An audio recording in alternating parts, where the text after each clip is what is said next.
Voilà. Lorsqu'on guerre, il y a des moments où il y a une compétition à Bangouane. Bon, compétition bandit, hein. Parce que, bon, il va aller, bandit, bon, il va single. Il faut compétition bandit parce que, ou à un album, ou pas un album. Tout ça là-bas, à nous, n'a pas un concert révélé. N'a pas sollicité, mingi. N'a pas trophée. N'a pas vu. Donc, en tout cas, ils ont fait bien. Et qu'il est bien, pourquoi on bien qu'il est bien? Parce qu'un mois et demi, c'est que toi, on a 30 jours. L'autre, on a les 11. Donc, ça va faire, évidemment, les 4 mars, ça va faire un mois, je crois, 6 jours. Un mois, 6 jours, tout le monde va retomber. Tout le monde dit que la plateforme à téléchargement, la Spotify, bien, on a illustré déjà. Voilà. On a illustré. Donc, et là, c'est que l'album est consommé, est écouté. Puis, la plateforme, même, Oyo, et écoute ça, bon. Et ça, boom, play. Donc, le mois, dans un mois, il a sorti l'album. Artiste a déjà 3 contrats en France. Ok. En fait, dans un nouveau casino. Quand moi, je crois que c'est un New Arena. Et puis là, il y a maroquinerie, je crois. Ça m'a prononcé bien. Dans ça, il y a 3 dates dans la salle à Minéné, en France. Donc, on a que l'évolution, ils sont accompagnés. Réussite dans œuvre et artiste. Sauf le mois, on dit que l'artiste a déjà na Skyrock, si tu as été au courant. Est-ce que Gizma a pris un concert en live na poto? Ils ont choqué. Le concert live, ils ont un concert sur le bêta dans la changwa, dans la ninité. Ils ont un concert live et puis na poto. Donc, il y a bateau Boyana. Boya boyoka guest ou boyoka na disque bayoka ils sont en mesure de reproduire makambo ça dit na kati ya disque. Il y a mon avis qu'il faut pena cohésion équipe makambo tout. Et puis bien va featuring les années nickel. Bateau guest ami na bango. Bakozala te. Et même si bakozala te, dans votre concert il faut en équipe bon et makasi. Vous en bateau bakoy interpréter bateau voilà. Tout le monde n'est pas fallu. RKL ça tout le monde n'attend pas l'oliamo. Bouba ça tout le monde je crois en bassine parce que là pas l'oliamo donc faut avoir la bateau baza compétent. Tout le bien parce que guest ma wete next en fait concert na poto. Est-ce que azamba problème ba combattant voilà, l'invitation, tu connais ma invitation, ça somba pena billet. Somba. Donc, les motivés des guests, ma ouais, tu vas fanatiques à guests encore, on va motiver. Alors, motivez-vous. Vous savez la guest sold out. Dans mon appel guest dans un rapprochement, on a fallu. Bah, Warrior, vous savez la guest, ma été sold out. Et ça l'a bien. Ok. Ce côté guest, ma ouais, t'as comme un niveau, on est en bêta, bah, concert, délai, ma poto, bongo. Qui est derrière guest, ma ouais? Bah, défi c'est belé, hein. Bah, défi c'est belé. Déjà, Gaz Mao était. La carte album en photo, bah, déjà, tube les amis. Il faut appeler ça mission bah, tube. Les lots, il y a oui, c'est ça. C'est ça. Gaz Mao était déjà, défi déjà, Gaz à Liboso. Il faut relever. Il faut dans la tube. La carte, il y a l'album 2, 3, 4. Il faut battre tube les amis. Gaz Mao était, il faut attendre.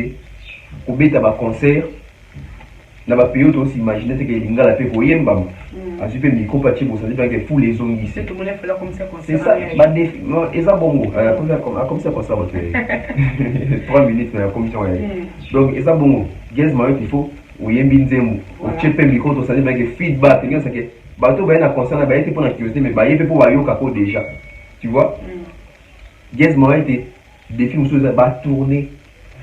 Va tourner, donc ça s'appelle un bon pacing à moi. Va tourner, il faut tout le monde. Il faut tout le monde n'est pas guest moïté. Va fanatique guest moïté moi pour ça bon. Pour ça on a au total est mingi na YouTube va vue pe mata. Tout ça fait la pose à tout le monde que guest moïté pe na Congo en ande moi il y a 30 millions de vues. En ande moi il y a 50 millions de vues, c'est impossible, c'est possible. Depuis mon sous guest moïté ça dans moi ça que ba nomination. Pour bon photo que guest peut être dominer la catégorie telle na Davido a baki pe plan li bango. Et ça bien. Voilà, donc la nomination et puis trophée pe. Parce que ici quand tu as bandé dans ma camarade en Afrique, on est là dans Congo. Tu auras des artistes congolais dans l'Afrique. Yo ibi. Fallait dans fallait dans 11 sur 9. Ils ont dans mon connaît. Mais ba David balé c'est pas Afrique donc. Tonton bien invité Guess ma wet na Skyrock. Balobi ke Youssoufa Ndem ndamemaki ye. Babeza cop na invité ça ndem. Guess ma wet na Skyrock wabi Youssoufa mtabengaki. Sikonde sani. Nde walobi kasi sikonde sani. Parce que moi là jaloux. OK. Guess ma wet na Skyrock. Écoute, Youssoufa mtabengaki babengaki pour la talentueux. Voilà. Bon Youssoufa Youssoufa mona ba musomona. Ya on a mis dans tout non pe. Et bien parti dans le Congo à point parce que Guess ma wet. Donc vous voyez asa produit ya bon mais ça va jalousie nani entre bon là bas bon donc ba artiste belé ba ça chercher ba artiste venir que ça n'a ni jalousie fallait aller quand Skyrock ana bengi ça bi ba Rafat point ba ba te que derrière pour ta Rafat na ça na fallait ta bengi ça qui kasi omoni fallait m'inviter dans Skyrock bon na et na pour un album net au cost 1 ba na ça ba qui blague faut pas le que au moins il fallait ça ma casse à mon nez il fallait danger bien ici banasa pas le monter maintenant on a qui m'a guess va donner lui à minimiser parce que ma monique est en soit artiste on va soutenir pas à combien de place on a été non ouais ça monter maman b OK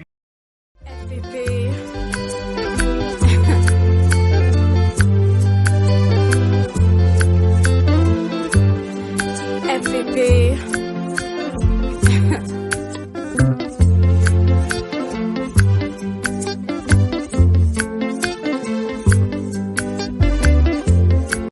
Salut à tous et bienvenue sur la chaîne BF officiel. Mais avant d'y aller, assurez-vous de liker la vidéo, de vous abonner et d'activer la cloche de notification pour ne manquer aucune de nos prochaines vidéos.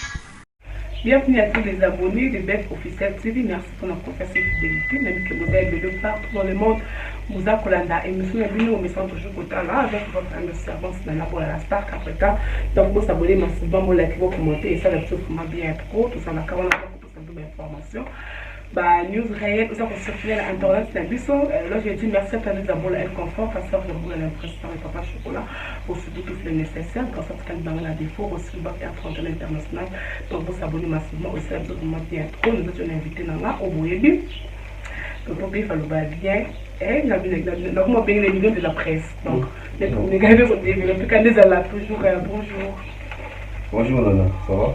Bien, merci, bon, Lucas. Ouais, très bien, très bien. J'espère que mon bouteille j'ai dérangé au père. Tout année. Mais ça va. Du alcool. Ok.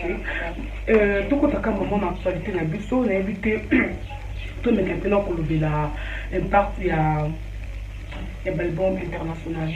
Ok. Dans le Congo quoi. Ben impact il y a l'album international, urbain. Ouvert. En fait, impact sur les lots, ils ont dit que ils ont la technologie. Okay. Les mondes avancent, donc ils les ont en cimetière. La technologie peut s'adapter. Donc moi je pense que les lots, l'album international, ouvert, urbain, ils ont l'album où ils ont fait ça visibilité, opportunité, ils ont fait ça toucher à Sika. Quand on a un monde à Sika. Comment est-ce qu'on peut avancer avec les choses. Donc moi je pense que ils ont fait une influence Yamakasi, surtout les lots. Tout est la musique africaine est plus basée sur les makossa, les dombolo, hein, tout ça, mais aujourd'hui on voit que c'est la même musique, mais la même musique est comme urbanisée. Et comme urbanisée et comme plus encore mondialisé. Okay. So, on parce que le mot en termes, il y a la communauté, il y a le continent, et comme vous toucher le monde. Voilà. Donc, les autres albums internationaux, ils ont album encore, ils n'ont pas comme les autres. Déjà, l'album, autre ça là déjà, mais les albums internationaux. Okay. Mais si quoi, différence c'est dans la norme. Parce que l'album, il y a un album international. Parce que déjà, souvent, on en Angola, la Suisse, ils traversaient déjà. Ils ont déjà international. Mais seulement, la norme, la modalité, dans la carte, il y a des différences. Pour ce côté, il y a un vrai international, ou ils ont un international normal. Parce que déjà, au monde, si on écoute la carte, l'album, au monde va dire 3 minutes, 4 minutes. Tu comprends déjà qu'ils ont formaté. Il y a des 8 minutes, 9 minutes, tu vois, il y a une différence là-dedans.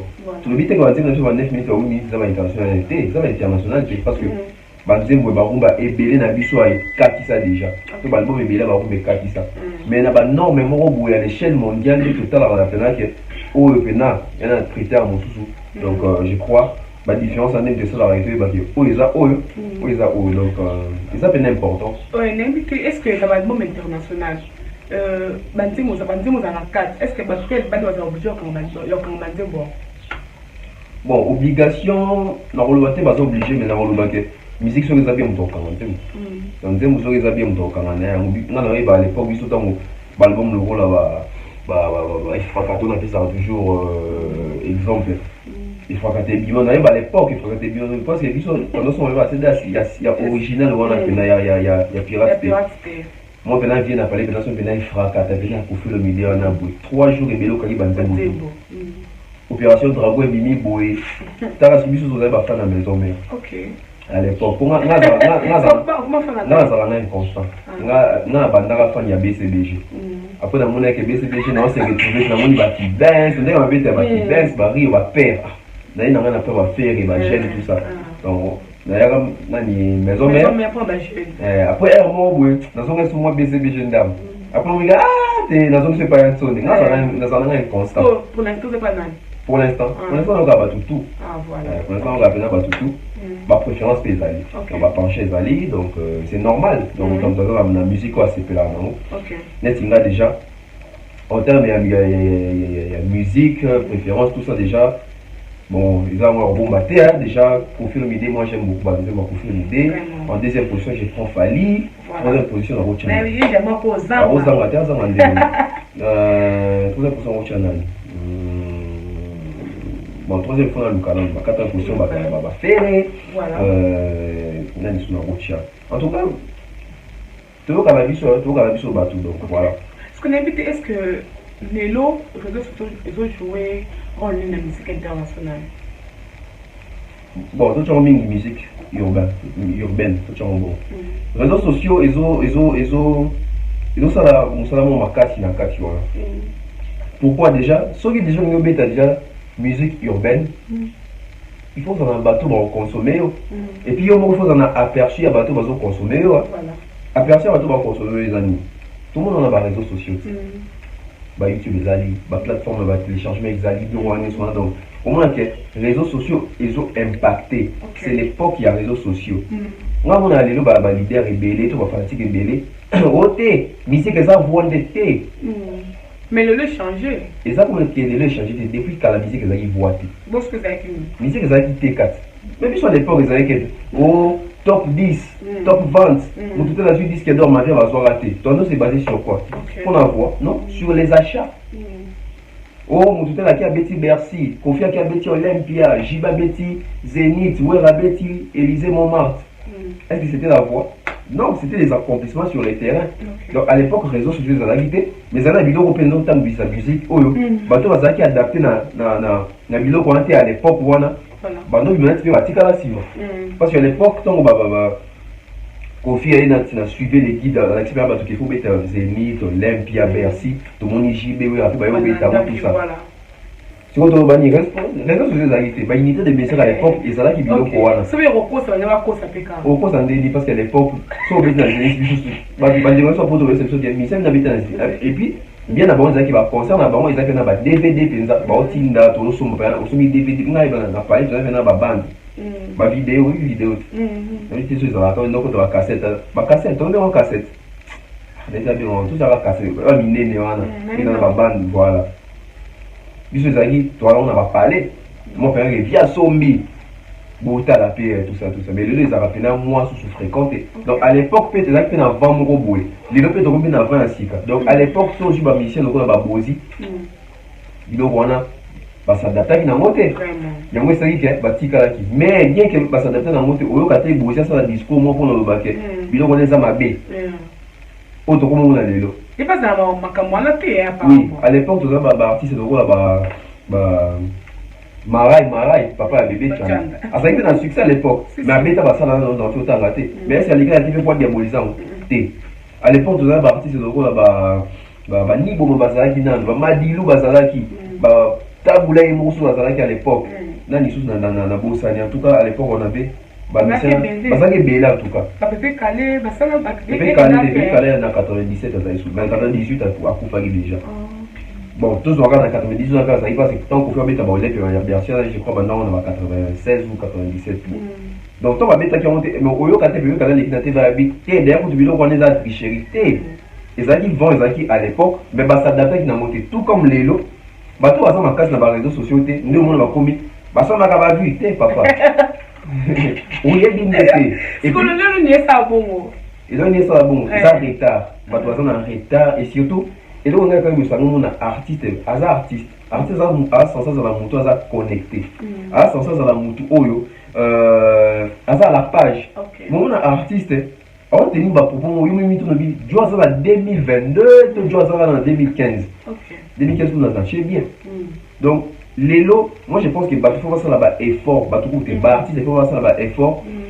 na ya kokotia bafanatique na bango koyebisa bango que réseaux sociaux eza très important surtout na période oyo noti olobaka influence surtout ya ba musique urbaine ba album urbain c'est très important na ba réseaux sociaux parce que ba revenu wana nde esalaka batourneur bazoluka yo ozwa baconcert okende batourne c'est parce que baomona bapoise no na réseaux sociaux moto akobana te chez yemba moko aimagine que Lacoste aza na voix bien te il faut mona Lacoste na exercice pour comprendre que ah joyo aoyemba bien mpe namoni bato azodraine foule so na produire ye seke na ozwa mbongo parce que bato baoya kotala ye na concert donc voilà tokotama mpe na actualité ya nani ya Gez Mawete bon ika marché tout le monde a fait comme album Mamboé il est bien on a habité un mois sorti album l'impression des années un mois sorti l'album à Gez Mawete en tout cas ils ont fait bien et qu'elle est bien pourquoi bien qu'elle est bien parce qu'un mois et demi ça qui est à 30 jours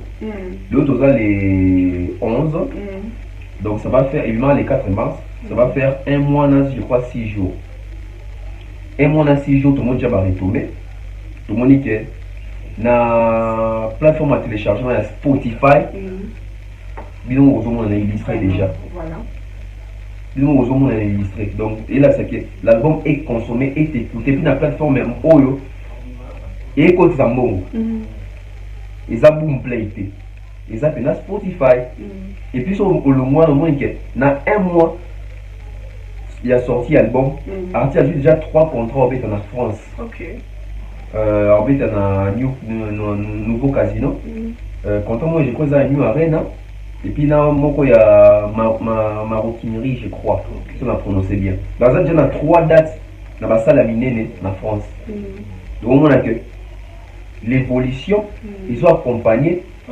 réussite na œuvre et artiste surtout le mois de que artiste a déjà la Skyrock ici qui a tour donc on a le deuxième après il fallait avoir Kakuna donc artistes sont congolais ou basé out donc ça évolue bien par contrat à minene à la promotion la photo de l'histoire on a les radio na média minene on a voté album mais biso on a l'équité ba télé la biso les autres c'est la zone à Kim na zone gité la zone à Kim voilà c'est bien dans ce que ça radiné sur quoi mon artiste c'est bon dans l'artiste on peut ça la moi orgueil mon boy on peut que ma bon ça dépend mutu na mutu mais les gens orgueil c'est ça que mutu a trop pris c'est quoi biso c'est qu'on est pas comment dans la capacité à réaliser que mutu a commis trop pris parce que Gez temps on a album on les voit un peu partout que notre sur la façon na kina mais ça album sur les marchés ça qui veut dire que à cause qu'on travaille la promotion donc à comme il a demande Gez azaka ya ba congolais Gez azaka ya ba kinote Gez là signé na Bomai musique ou ezara na France wana donc Gez lelo a comme il y a battu belé est-ce que ça va na ba artiste c'est musique ba riba baza na Bomai musique mais après on répète ça na Bomai musique parce que ils ont la label donc artiste nyonso azana kosa batche poids na vie et puis ils ont droit na batche poids parce que il y a des artistes qui ont proposé talent na e bino faut accompagner na talent wana pour bino nyonso bo gagner voilà parce que yo label so un artiste en produit ils sont produit na artiste na label pour exister il faut un artiste ozo produire artiste pour aïe bana pour tekama il faut un producteur au label voilà au monde donc nani no babou un artiste peut exister sans un label. Ok. Artiste peut exister sans besoin de label. Mais le label peut exister, il faut un bateau à produire. Donc le label a besoin d'artiste.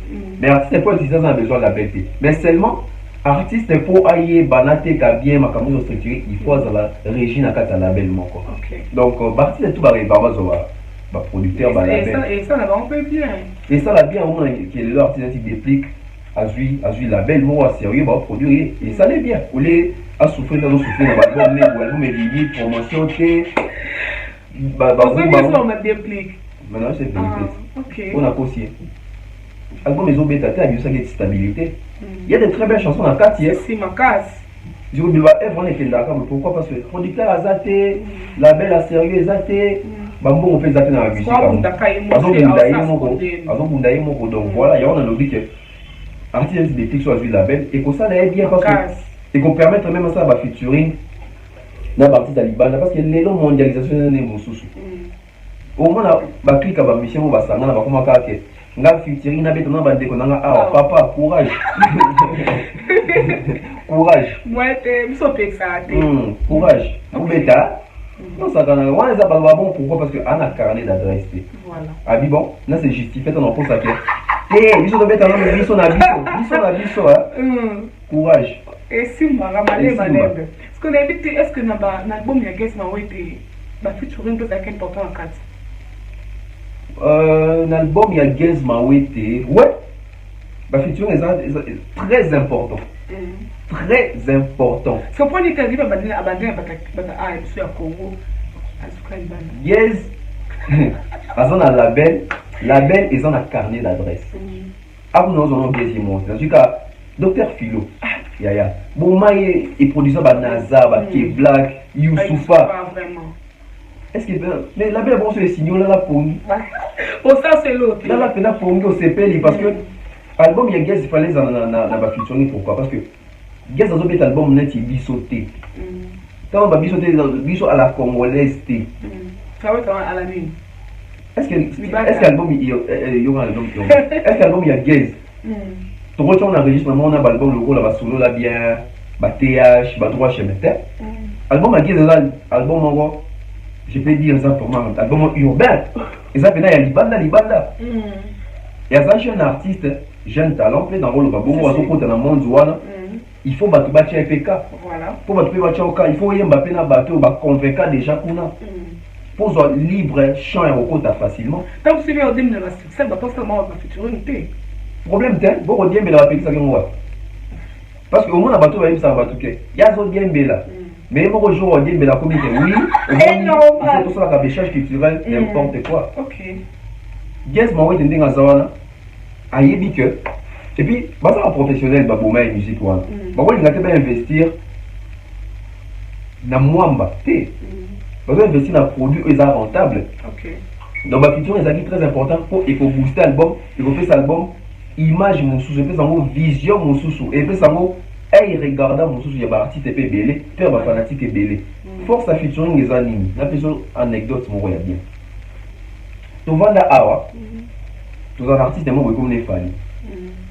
Artiste qui a featuring, Olivia, tout ça. Tu vas finir, complexé, ça, panique, tout.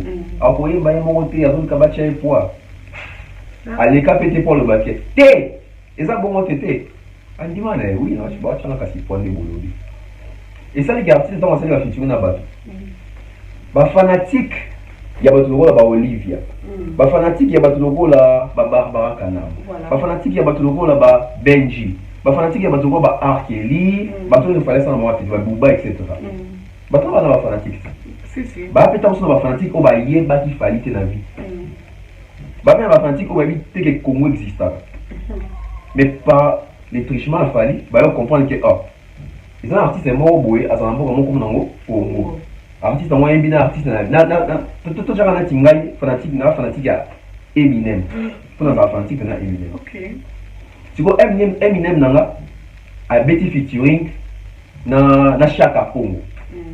Là, ce qu'on a eu dans Chaka Congo aussi. Mais déjà, quand on a Betty featuring artiste dans la Lingara, dans Chaka Congo, na yebi.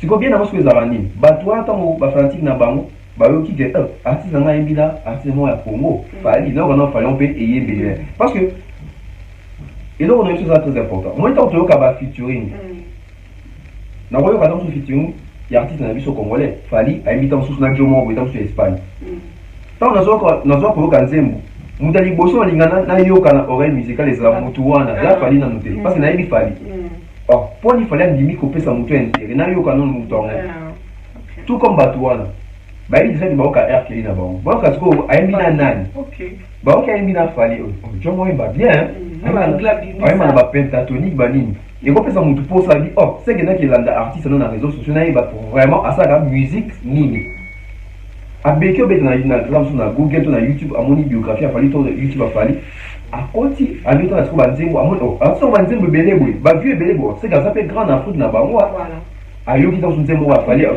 oh style nini parce que soit un message qui na air qui na ba autant so beta R&B mais toi qui fali on aime bien air qui a fait que fali na banzembo na mo ok un fali qui chante la rumba a dit oh soit ba rumba te oh alors déjà rythme ka oh rythme ni kitoko boy mutu pa ko ko ma fali voilà mutu pa ko s'abonner ndenge osabi ba innocent ba beta featuring na ba Diamond moi que ba to ba ni innocent ba découvrir bi oh mais on bouger yo peut na tube ba ya ba s'approcher c'est comme ça si ko ba artiste ba ba vision qui donne on a que té poids vous na boy arrêtez de rêver parce que bon moi ce que va s'annonce ko su ba wapi ba yo quand est ton message bon là comment nous descend di malika bon d'accord excuse OK donc voilà ce que David est-ce que Gizma ou était pas à pris ça ba concert en live na poto ma concert à live na poto être prêt je dirais pas à 100% pour la nini parce que poto eza awa te omoni biso tobeta musique na biso awa tomesana na biso toyebani nana bato na nga bandengana ba congolais toya tobeta na biso musique oui eleki mais na poto eza pe ba norme mosusu eza ba challenge mosusu parce que na poto autant bato baya concert na yo baolinga bayoka yo nde bayoka te na disque moni biso ata tobi ezali na disque te c'est entre nous et puis mingi tozala biso na ba oreille musicale te mais na poto na bato bazala te na ba oreille musicale donc mingi pe baya na ba concert mpona curiosité batala ke soki l'artiste est capable de reproduire ce qu'il a fait na kati ya album déjà moi je pense que dans la vie mais je pense que Gez Mohamed il est très organisé na bomaye je crois que sur place on a besoin pour déjà une équipe et pour accompagner Gez Mohamed na ba concert na ya poto donc moi je pense que Gez Mohamed il faut ça là déjà ba effort et on va dire vraiment bien ba justesse ya ba note avant d'appeler na kati ya note azana cohésion na bato ba ko accompagner ce que bien Gez Mohamed pesa ni c'est que la majorité ba nzembo a bien moko parce que bon va net na ba style net ba fali ba groupe d'accompagnement donc ça na ba mo ba tena ki ba vocal il faut ba ko interpréter mais si alors seulement il faut en avoir équipe moko boye ba so comprendre ba dans la cohésion parce que et là on va repérer sa public na poto wana ba tika na posa quoi ba tika pe ba na posa vraiment que oui Gez en moi ça na capable parce que tout ça quand pétam sur aveuglement Gez ça danger oui ça danger tant pour na biso tant sur kuna ba ça pe na ndenge muso avec la musique na mona bato ba dobela ba artiste ba ida ba artiste moni conseil na fait ça oui c'est très important mais au moins partir wa to ba zapa mo et peut on fait ça bien conseil que ba concert live ils va choquer ba concert live ils va concert sur dobeta na ba changwa te na ba nini te ils a pena concert live pena et puis na poto donc ba ke bato ba yana ba ya koyoka Gez ou ba yoka na disque ba yoka et soga ozala en mesure ya ko reproduire makambo asali na kati ya disque yango na ba ke il faut pena cohésion équipe makambo tout et puis bien ba featuring ezali nini ke bato Gez ayembi na bango bakozala te et même si bakozala te yango tokonsaka il faut ozala na équipe moko ya makasi ozala na bato bakoya interpréter bato wana nde tomoni n'est pas fali rkl aza te bomoni Nathan paloli yango buba aza te omoni je crois mbasini tosala yango paloli yango donc toza mpena bato baza compétent ke soki bato nona bazota mosu contre te to bakozala te ya na bato bakoya interpréter bango voilà est-ce que invité quoi invité spécial pour aozala na concert bakozala là tout bomba yo ça n'est pas Gez j'ai vu bato babeta kuna après ça kaba disolo n'invité yo bato bomba eta yo to on est yebi ngana yebi to ça bobi to bomba ni OK tout tout ce temps. Non, bah invité surprise. Voilà. Ce qu'on a invité, est-ce que tout le monde a passé, qu'est-ce qu'on a été, n'est-ce pas, on peut concert en Poto. Est-ce que, avant ma problème de combattant, parce que tout le monde a musicien, et puis on peut être concert en Poto, parce que pour les combattants, on va dire, moi, mon boule, on a invité soyez, avant problème n'a pas, moi, tout est. Problème là, combattant, non, je ne pense pas, parce que déjà démarche à combattant, ils ont dit que bateau tout, il bosse, bateau tout, bah, il la Kabila. À l'époque, tu es tout guesté. À l'époque, où bateau condamné que bah JB, bah Gouera, bah Koké, tout ça, bah, il la Kabila. Guest à Zalaga. Tu es pas guesté. Et plus loin encore, na bateau va combattre, va donc combattre. Que bah, il la Kabila. Est-ce que faire la Kabila? Faire la Kabila, t'es? Pour nous, bah, nous, faire la bête à la photo. Est-ce qu'il fallait aimer la Kabila? Fallait aimer la Kabila, t'es? Donc, on comprend déjà que si tu vis dans la forme, bateau aimer la Kabila, guest a un problème. Tu es une époque qui a Tshisekedi, va combattre pour ça, on va dire que Tshisekedi a son pouvoir. Voilà. Tant que Zui, va bénir sur le combattant, va dire que Tshisekedi. Bon, est-ce que Guez, depuis on dit dans la guerre, ceux qui ont fatigué, béton, on aura guerre. Ils ont été. Mais ceux qui ont sous innocent, au moins innocent, va faire bénir la fatigue, innocent, moi, moi, quand maman Denis, maintenant, qui ont pas guerre, donc guerre, on va s'accueillir. Oh non, bino ba artiste boy ba la insanité bo Denis Darabas na ba clip na bino. Il pas guest au moni milieu déjà assaini parce que na boma musique on a fait aussi parce que la biloko na loup. Voilà. Donc guest est mieux placé en bêta concert. Parce que ba critère o ya respecter les cause la bêta. Et ça on va critère respecter té. Parce que ça ni. Ah respecter net ni quoi ça ni. Ah c'est l'autre. Donc hasard valable pour mettre à concert la photo. Avant il y a un problème parce que bidon on va reprocher à l'artiste et pas guest déjà zaké. Donc avant on était pas combattant côté un tout combien de temps en moté. On mettre à concert voilà. Tout va nous montrer à la série non il y a 3 dates pour ça. Et puis Yuma production de Zobeti ça. OK. Yuma de Zobeti ça. Yuma o il réussit ça concert il y a Fali. Oh il y a tension là. Attention. Donc Québec aussi malin. Ça veut dire que voilà dans le passé déjà. Sinon, on créé ce problème. Mais qu'est-ce que nous sommes à 3 dates, il y a ça, il y a un concert, qu'est-ce que nous avons. Ils sont à 3 dates. Il y a ça, on habite en France. On habite en France. Ouais, ils sont les arabes encore. Ils sont les arabes encore pour l'instant. On est au Kenya. On est au Kenya. Pour nous, on a calmé. C'est vite, tout ça. Au moins, ils sont tombés pour toi. MC à bord. Vraiment, ça, waouh. Mais si nous avons soumis ma coquille, on peut être là. Ils sont artistes en Boka. Ils sont artistes en Boka, donc il faut presque soutenir. Ils sont les arabes. Donc 3 dates dans l'album au Bima. Album pour les moments où coiffé dans l'album il dit Bimi, on a tout le monde qui a date. En attendant tout ça, date mais tout le monde déjà date va signer Makamutu, c'est Guess ma haute. Mikolo Pena, depuis l'album Moto et Bibi. Moto to moni ba date na photo ou to moni ba signer ba publier c'est Guess Mawete parce que tout c'est là il a fallu double Bercy pendant yo comment depuis Calamé tout moni dès qu'il fallait afficher ba date on peut pas aussi venir donner ba information qu'a avoué Ferré non tout moni date il y a ma cité après on a moni en bêta concert en Côte d'Ivoire en juillet je crois et puis dans Nigeria et dans les sous ça qui c'est Léo on ne sait pas voir les dates là sur l'initial bon Inos B donc tout le monde peut à concert l'inété à part tout le monde qui est expo Dubaï mais concert pendant que va bengi Inos qui est à concert va public pareil donc tout le monde est monté donc dans tout le baquet guess à ça tout le monde à surprendre en fait bah tu penser que chance moi déjà tu penser qu'il fallait chanter en 2006 moi pas vraiment comme ça il faut que quand il faut pas fallu non on a pas ça discours comme ça bah tout en 2006 bisous tout penser qu'il fallait chanter bah penser chanter OK bah penser chanter maintenant, il réussit comme il y a des chance off, wapi. Guess, bah, tu as chance, bah, donc c'est Kaya. Les rois des comédies, tout ça. À répondre, on peut être. À répondre, mais ils ont répondu à Moussalat. Ok. Moussalande. Ils ont réveillé Rabat. Donc, 3 productions. Moi, je pense que Guess Mawete, les Moscou, il faut. Ah, bah, on a Roloba. Ce dont Roloba, tu as un cop de la vie sur tout en Congo, il va porter parole. Tu es un communicateur, parce que, dans la photo, dans le cas, dans le Guess Mawete, l'équipe est dans le métier, les bandes, dans la radio, etc. Mais dans le Congo, les gens ne savent pas. Ok. Moni, bah tu bailles bien vraiment. Donc il faut que comme tout le monde peut avoir le la rapé, ça rappelle na bani wana. Faut pas devoir comprendre que Gaz Mawete parce que Gaz a marqué mon minute 3 dates na poto na minute non tout le monde on pas comme ça ba lukango na mwinda. Bon ça lukango pendant 15 ans 20 ans. Il y a quand un mois sorti album, 3 dates déjà calées et puis bah ça là il y a pena bah ça mo pena professionnel. Voilà. Bien sûr, il y a poto quoi avant. Heureusement, ça va concert showbiz. Na dénigrer showbiz, c'est bien. Heureusement, ça va concert showbiz, c'est parce que tu mis sur comment tout ça là. Bah, ça va une invitation, t'es. Qu'on aime avoir invitation, ça t'es. Somba pena billet. Somba. Donc les motivés des Gaz Mawete, t'es va fanatique Gaz encore on va motiver.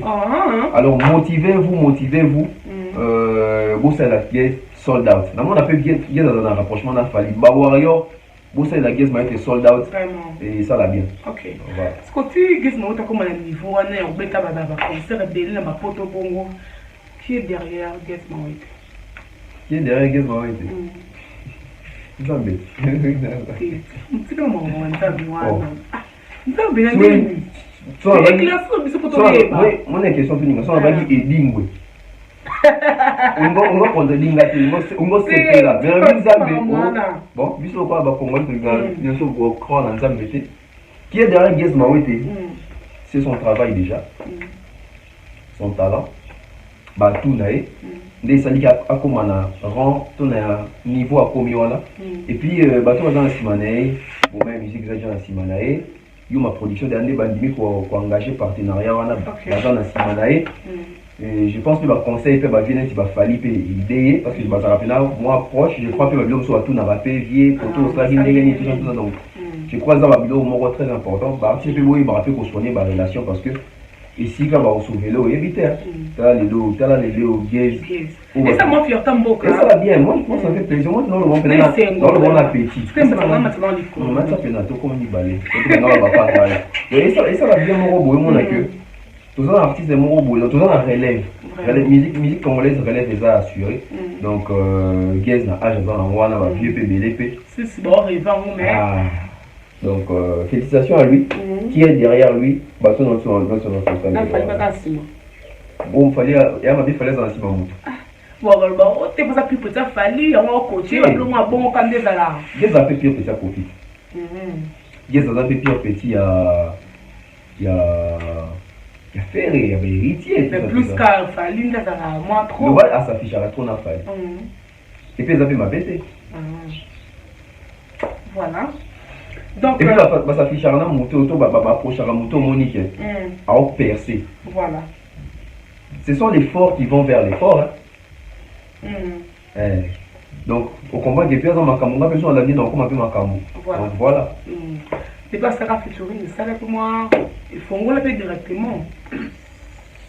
Seul featuring congolais pour les autres trophées du Bandambouk à Frima. Ok.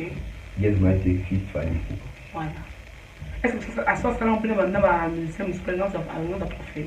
Bah, mais quand même. Bah, mais quand même. Ok. On rentre dans le problème.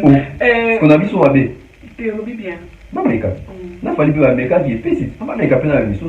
Il faut faire ça. Tant que vous avez vraiment fait ça, vous avez ok. Gaz Mawete sans polémique, ça clash, mais pourquoi ça peut évoluer? Ça a évolué parce qu'il y a des moussala. Comme ça, ça les savoirs. Voilà. Gaz a dit au Yemba. On a dit au Yemba. On a voix angélique, on a voix mélancolique, romantique. Bon, on va dire, on va dire, on va dire, on va dire, on va rater. On va cancer là. Zamba qui est bien. Voilà, Zamba qui est bien. Allez, le yo bafi balingara. Donc, Azam est un artiste. Abeta la guitare. Voilà. Abinara bien. Il m'a fait ça vraiment en animation. Donc, Azam a nié sur les 5 la mission pour ça à succès sans polémique. Et puis, Gaz va te féliciter. Ça va Gaz, Robinho, même sur la liste. Pour l'instant, on dirait qu'à Gaz n'a Robinho, Bina Filé.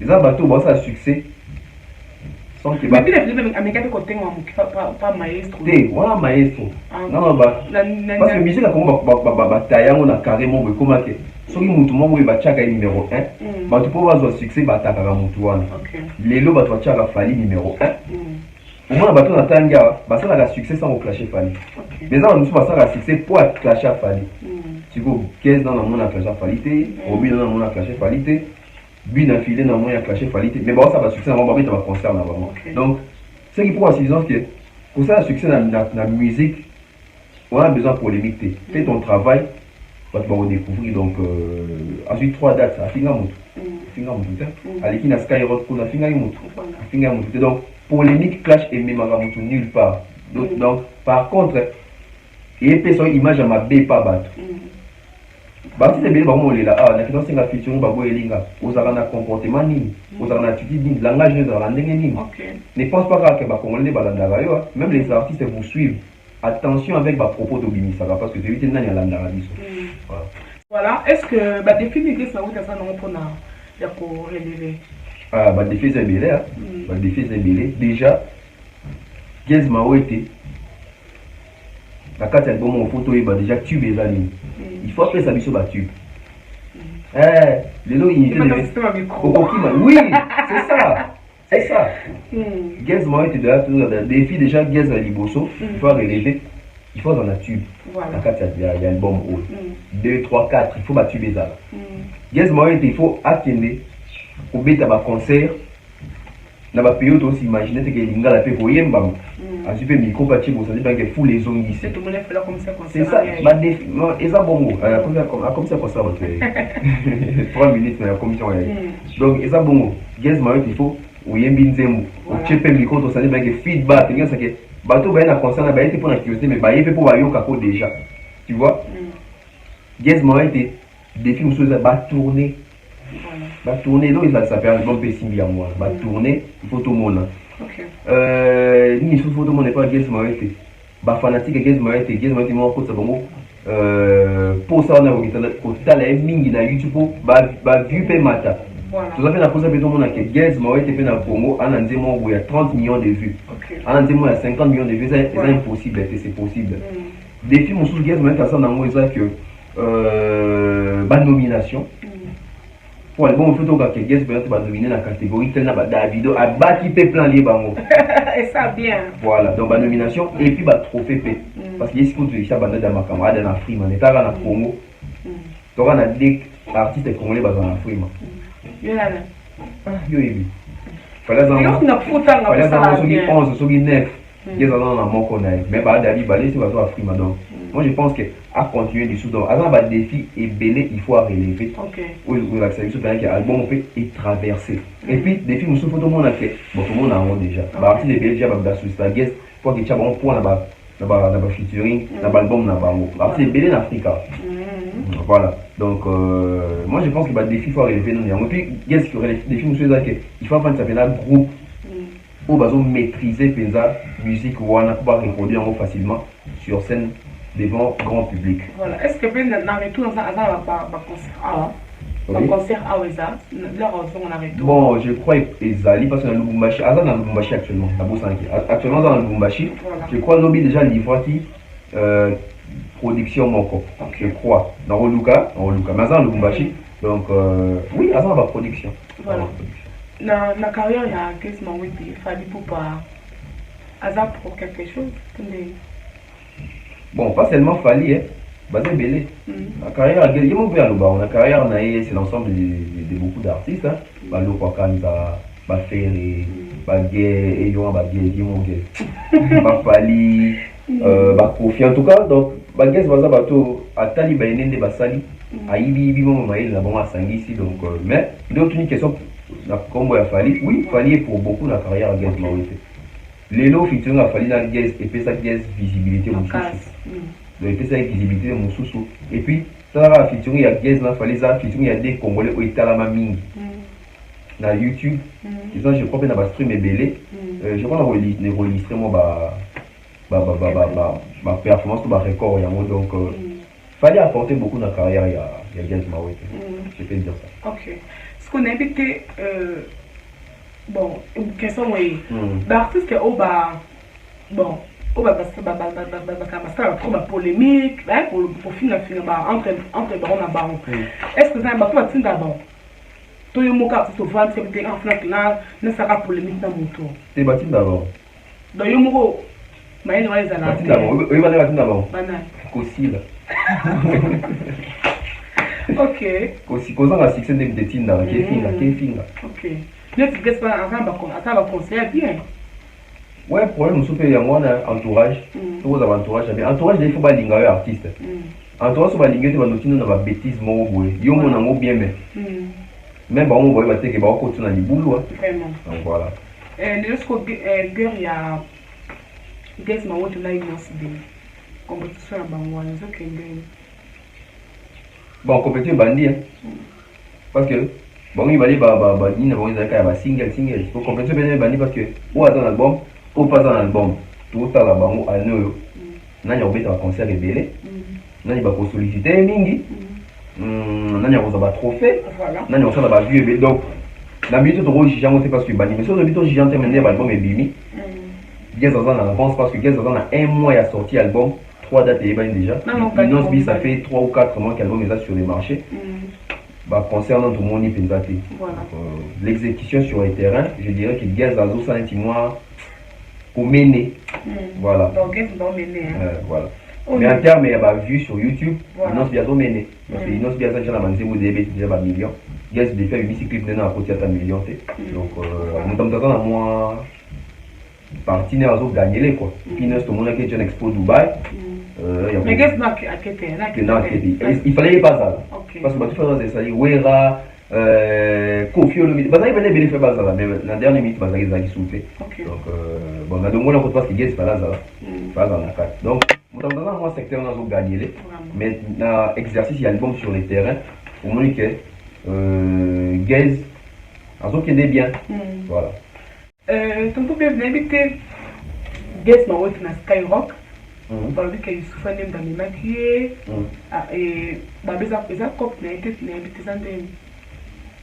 Guess ma dans Skyrock wa bi Youssoufa mta bengi saki sikonde sani ndio balobi kasi sikonde sani parce que moi ba jaloux Guess ma dans Skyrock et écoute Youssoufa mta bengi saki ba bengi c'est pour la talentueux voilà boy Youssoufa na Youssoufa mona ba Youssoufa ya on a mis dans tout non et bien à partir de là Congo à point besoin que Guess ma wete donc vous voyez asa produit ya na bon mais na Youssoufa ba sika mo Guess a bien battu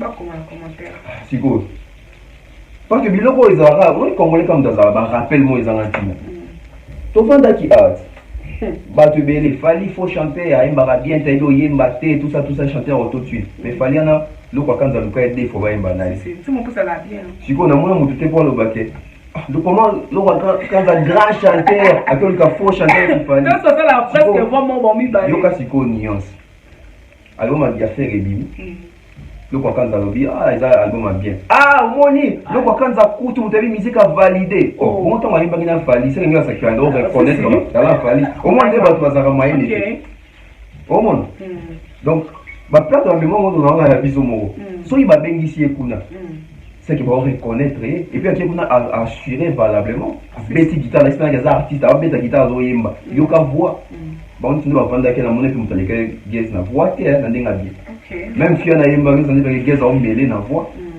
tu vois so on va le biso boy qui va bengisa parce que bato comme ça va bengisa qui derrière les alliés et donc mais même c'est pas dans la connexion juste dans la connexion tu vas bien son délire c'est que nous on peut ba relation ya fali comme ba comment fait trop proche ya les relation qualité les bateau ba ça succès non on va relation qualité est-ce qu'il fallait fallait des émissions aussi sur bon banda le ou relation à bango yeyo a vu Youssoufa bendi ebo a vu nani bendi bo et ça bateau ba ça les grands esprits se rencontrent les vrais reconnaissent les vrais que pour au monde ka Guess na niveau comme na wana kuna ça il a qui quand Guess ba ti papa zonga no niveau na baninga muto ça jalousie nani entre bon là-bas donc artiste belé ba ça genre artiste venir que ça na jalousie fallait aller quand Skyrock na bengi ça bi ba Rafat fallait ba te que derrière pour ta Rafat na ça na fallait ta bengi ça qui kasi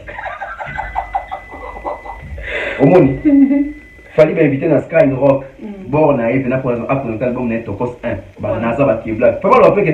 Au moins, il fallait ça, ma casse hier. Ah, mon nez, il fallait danger. Bien ici, bah, Nasa va le monter. Maintenant, on a qui m'a guest va donner le minimiser parce que ma monique est en soit artiste, on va soutenir pas. À combien de place où on a été. Non, ouais, ça, monter, maman B. Il y a un moment, il va besoin de souffrir. Il va besoin de souffrir. D'accord. Conseil, mon copain, c'est un guest, mais on ne va pas prendre la commune à. Bon, on a niveau comme non, les lois conseils, ça m'a donné ton plan de génie. Atika la vraie, à continuer ça, Ayoka trop à travers le zooming parce qu'il a beaucoup à faire. Il a beaucoup à faire en génération future, tous les élèves à médecine, surtout hôtel un peu, Baguès, Baïdons Di, Bagas Fabilous, Barebo, Babanita Moirabo, oui. Parce que tout est lettre, voilà, moi, je dois dire ça. T'as la fait au son Mélissa, Yansane, en tout cas, c'est belé au bazo. Donc, moi, je pense que bien fois travailler mingi article toujours ndenga zali wana parce que yemo on a assez sali constat que ndenga zali li amoni makampezo komela voilà.